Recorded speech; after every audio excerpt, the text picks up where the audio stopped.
પાટણના રાધનપુરમાં કોંગ્રેસની જન આક્રોશ સભામાં ધારાસભ્ય કિરીટ પટેલે ભાજપના ધારાસભ્ય લવિંગજી ઠાકોર પર તીવ્ર પ્રહાર કર્યા હતા। તેમણે લવિંગજી ઠાકોરને વરઘોડામાં નાચવાવાળા ધારાસભ્ય ગણાવ્યા। કિરીટ પટેલે વ્યંગ કરતા કહ્યું કે રાધનપુરની જનતાએ નાચવાવાળા ધારાસભ્યને લાવીને સારું કામ કર્યું છે।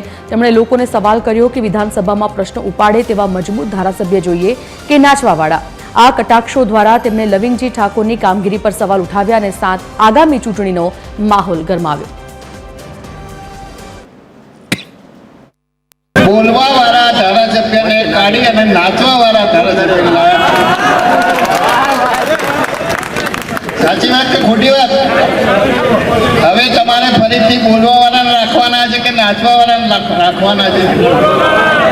તમારા પ્રશ્નો વિધાનસભાની અંદર સરકારની અંદર રજૂ કરી શકે એવા મજબૂત લડાયક બોલવાવાળા ધારાસભ્યની જરૂર છે કે જે તે વરઘોડામાં નાચી અને તમને રાજી કરે એવા ધારાસભ્યની જરૂર છે।